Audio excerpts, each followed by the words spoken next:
Wait, is that my mother-in-law over there? It happened when I arrived at the hotel during a business trip. Behind the building, I spotted a disheveled woman rummaging through garbage. When she turned to look at me, our eyes met. Upon closer inspection, I realized it was my mother-in-law. What on earth is going on? Startled, the woman ran away. I hurriedly called my husband, but his response left me even more confused. My mother is here with me now. However, from this point on, shocking revelations unfolded. My name is Valentina. I married my same-age husband, William, 3 years ago when I was 30. We decided to postpone having children a little longer, wanting to enjoy some private time as a couple and due to our busy work schedules. While others often asked, "When will you have kids?" my mother-in-law was the only one who understood our perspective and supported us. I thought those peaceful and happy days would continue indefinitely. However, 6 months ago, William suddenly quit his job without any consultation. What on earth is going on? I asked. William replied, Well, I've been thinking about starting my own business. Age-wise, now seems like the perfect time. But, are you okay without any preparation? Don't worry about it, Valentina. William assured me without providing any further details. His impulsive decision left me genuinely bewildered. We had just built a house, which added to my anxiety. If you're starting a company, you'll need money, won't you? Have you thought about that? I think we'll get things up and running quickly, and I won't inconvenience you, Valentina. William replied. Although I had many questions and concerns, I decided to observe William's determination without dampening his spirits. Yet deep down, I couldn't fully support him. The next day, when I had some errands, I called my mother-in-law. He suddenly quit his job, and now he wants to start his own business. He made all these decisions without consulting me, and I found out afterward. I explained. Well, maybe William didn't want to worry you, Valentina. My mother-in-law replied. I hope so. But still. I hesitated. Trust him. Take care, she said before hanging up. Perhaps my tone wasn't ideal. My usually empathetic mother-in-law seemed distant on the phone. I realized that even though she's a kind person, I need to be careful about the topics I bring up. After that, William prepared to start his own business and converted one room in our home into the company's office. I'll be out late tonight for a business dinner. I understood. Networking is crucial, so I'll be attending more events like this. True to his declaration, William began going out more frequently. Our schedules rarely aligned. I'd return home while he was leaving, and he'd come back after midnight. On weekends, he'd be away for client dinners, golf outings, or fishing trips, sometimes even staying overnight. However, he remained tight-lipped about the specifics of his work situation. What does it mean to be a married couple? As time passed, our conversations dwindled, and I felt an inexplicable loneliness. Gradually, his independence started affecting our household finances. Valentina, can you cover this month's living expenses and the mortgage? I apologize. Is the business still not doing well? It's not that, but payments from clients take time, even after completing work. At this point, William had been running his business for only 2 months. Well, it's still early days. I reassured myself. As a full-time employee, I contributed to our household expenses, but William hadn't contributed anything. Hey, can you start contributing to our living expenses? We can't save like this. Determined to address the situation, I decided to talk to William. I'm tired, and I don't want to discuss money right now. Let's talk later. He dismissed my concerns. But we need to have a proper conversation about this. I insisted. Enough! You're always nitpicking. As my wife, you should silently support me. Suddenly, William raised his voice, his anger evident, and he even tried to strike me. Without an apology, he retreated to his home office. This is bad. We can't communicate. That incident shattered something inside me. With little connection between us, I began contemplating divorce. And then, as my own feelings solidified and I prepared for the future, I found myself on a business trip that required an overnight stay. Since it was in the state where William's parents lived, I decided to contact my mother-in-law directly to discuss my decision to divorce. I sent her an email, but unfortunately, there was no response. As the day of the business trip arrived, I landed at my destination and headed to the hotel to drop off my luggage. While passing behind the hotel, I noticed a disheveled woman rummaging through garbage. Perhaps sensing my presence, she turned around, and our eyes met. Initially, I felt like I shouldn't stare, but in that moment, my heart raced. Wait, is that my mother-in-law? The woman bore a striking resemblance to her, and considering that William's parents' home wasn't far from here, I briefly wondered if it could be her. However, I dismissed the idea. It couldn't possibly be true. Still, I attempted to approach and speak to her, but she fled before I could reach her. With work deadlines looming, I couldn't chase after her. To confirm, I tried calling my mother-in-law, but she remained unreachable. Frustrated, I decided to contact William. His response surprised me. Wait, she's with me right now. But maybe I just misjudged, I replied. William dismissed the matter, saying she was tired and lying down. He abruptly ended the call while I was still trying to explain. Yet, if my mother-in-law was indeed with him, then my initial sighting must have been a mistake. But the thought lingered, leaving me unsettled. Driven by curiosity, the next day, just before checking out, I decided to explore the hotel's surroundings once more. I revisited the garbage area and nearby alleys where I'd seen the woman before, but she was nowhere to be found. Let's check that spot one last time. If she's not there, I'll stop worrying about my mistake. With determination, I ventured a bit farther from the hotel to a nearby park.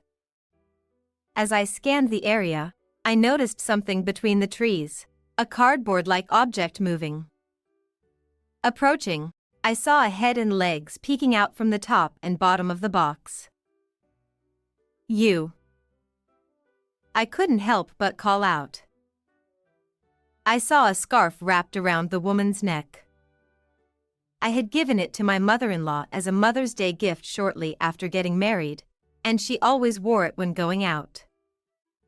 Startled, the woman suddenly jumped up and fled without looking back. Wait! I called after her, but she disappeared.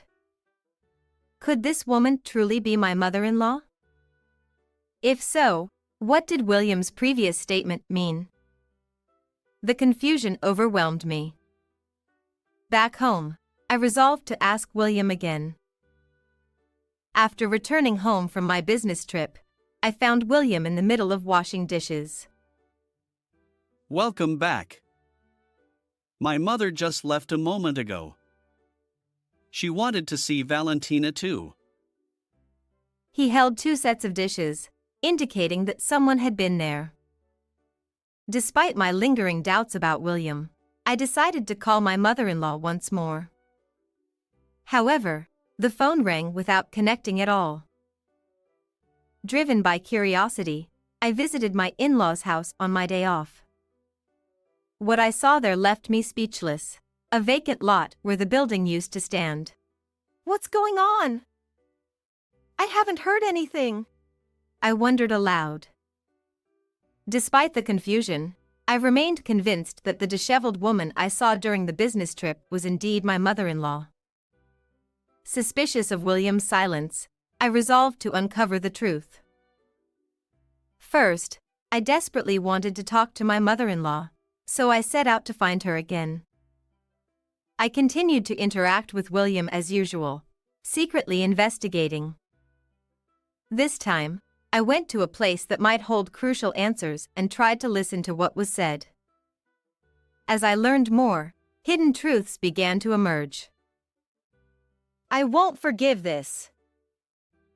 Fueled by anger toward William, I decided to take matters into my own hands. 2 weeks later, William had been away for about 3 days on a business golf outing with distant clients. On the day he was due to return home, I had prepared everything and quietly waited for his arrival. It was 7 p.m. when I heard the sound of the front door unlocking, and there he was, William, entering the living room without even saying I'm home. He tossed a large Boston bag onto the sofa. I'm exhausted. Make me some coffee, he demanded. Welcome back. I have something to discuss, I said, undeterred by his tired demeanor. Can't it wait? I'm already wiped out. William replied, furrowing his brow. But I pressed on. I still believe the woman I saw during my business trip was your mother. Are you still going on about that? It was just a passing resemblance. My mother was with me, he retorted, exasperated. Ignoring his sigh, I continued. But when I visited your parents' home, it was gone, reduced to an empty lot. What? You went to my parents' place? Why would you do that without telling me? William's eyes widened, and he seemed ready to confront me. Why were you so frantic today when I visited your mother before without any fuss? I asked. It's not like that. I'm not worked up, he stammered. But you never mentioned demolishing the parents' house. What happened? I insisted, locking eyes with him.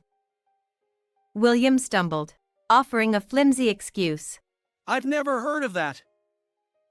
I haven't spoken to my mother in a while. Really? Wasn't I there on the day of my business trip?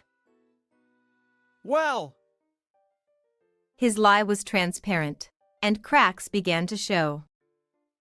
He shifted uncomfortably and then lowered his gaze. Even when I pressed him, William remained tight-lipped.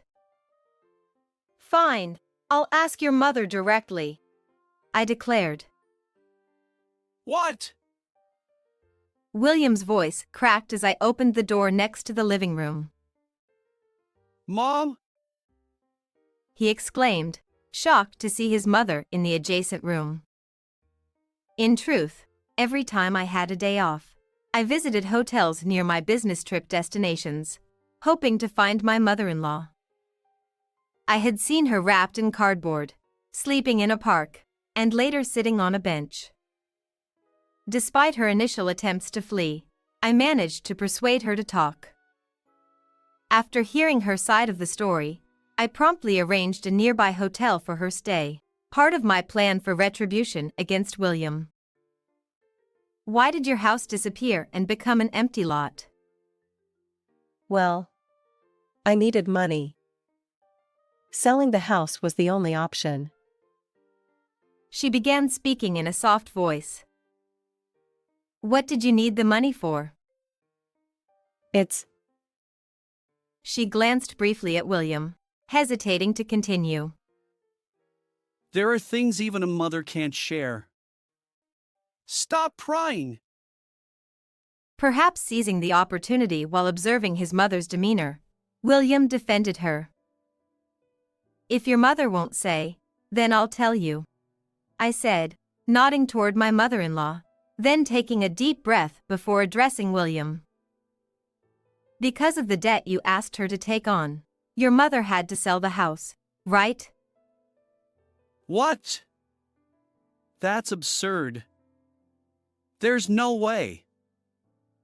He vehemently denied it, but I ignored his protest. Is what I just said accurate? When I asked, my mother-in-law nodded slowly but firmly. Come on, you two have no evidence. Are you trying to frame me? He slammed the table, shouting at both of us. I have evidence. I visited the company you left and heard the story, I said. At that moment, William fell silent, his previous intensity dissipating. In reality, I had been investigating William by visiting the company where he worked before starting his own business. There, I learned shocking facts. You didn't quit the company, you were fired, right? William remained tight-lipped, turning away. You had an affair with a woman from accounting, and you both misused company funds, leading to your dismissal, correct? Furthermore, the money they used was discovered later, and William agreed to repay it all at once to avoid involving the police and keeping it secret from the family. The company also wanted to avoid the complications of a police investigation, so they accepted the condition of repayment in exchange for dismissal. And that lump sum repayment? It was the money my mother-in-law had prepared at William's request. You introduced her to a consumer finance company, right? Why do you know all this? My mother-in-law believed that since she would repay the debt herself, it was fine to lend her name. William had asked her to keep it a secret from me, too. But he never showed any intention of repaying, and the collection notices kept coming, of course, to the address where my mother-in-law had signed. Desperate, she sold the house to repay the consumer finance company. Deceiving your own mother to incur debt is despicable. And even after hearing that she had to sell the house, it seems you didn't care, I exclaimed. William nonchalantly replied, It's fine. The debt was settled, so there's no problem. That's not okay. Your actions led to your mother losing her home, and now she's living in a rundown state in the park, I retorted. Being a parent means helping their children when they're in need. Besides, it was my mother's decision. I never told her to sell the house. William defended himself. His lack of remorse was infuriating. My mother-in-law looked heartbroken, and my own emotions were in turmoil. To make your own parents miserable. I won't forgive you. I locked eyes with William, who was sprawled on the sofa. By the way, you haven't paid any living expenses or the mortgage. Can you show me evidence of your company's financial transactions? William snapped. No way. There's no need for that. Ignoring his refusal, I handed him a copy of the company's financial records from his computer. I looked at your computer to investigate you, William stammered. You! How dare you invade someone's privacy like that? Your income has been almost zero, but was your company merely a facade? I pressed. Caught off guard, he fell silent. But this wasn't the end. And on top of that, you're cheating without even working, I accused. William exploded. You have no proof. How dare you say that? I opened my laptop, revealing a video. I have evidence. As he watched the footage, William's face turned pale. The video showed him with another woman in his home office, clearly engaged in an affair. I had discreetly installed cameras to monitor his actions. Still involved with that woman, huh? Knowing she worked in accounting, I had shown the footage to William's former boss, who confirmed her identity. The 2 sets of dishes at home during my business trip likely belonged to his mistress.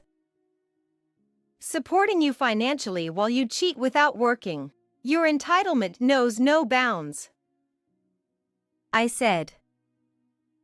William retorted. What's wrong with that? You earn more, so it's only natural for you to provide. His audacity shocked me. But using our savings for your affairs? What's your plan? I confronted him with our bank account statements. You've depleted our joint account. This man's behavior was beyond redemption. His excuses were tiresome. Curious about the source of his affair funds, I checked our bank accounts, confirming my suspicions.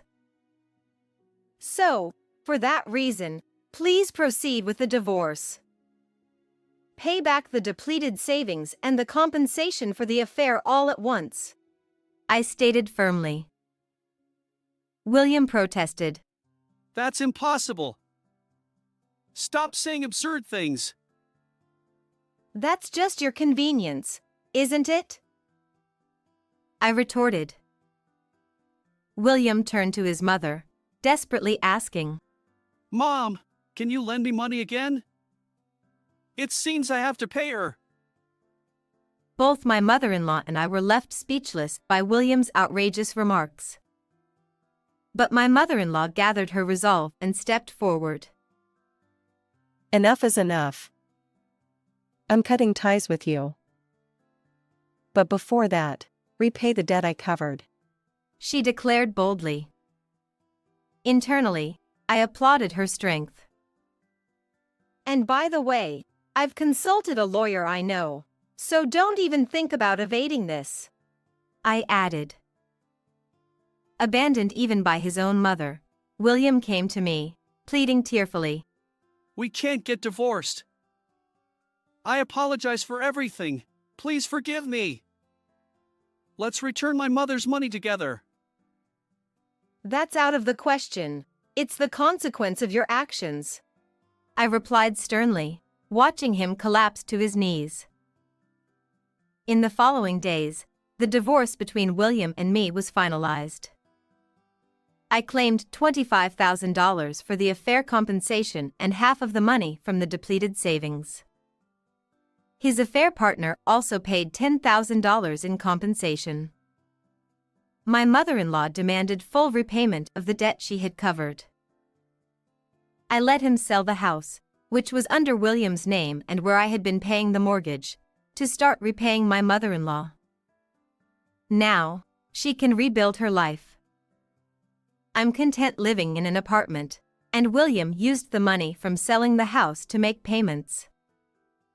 However, he still has outstanding mortgage debt, and he's currently working away from home.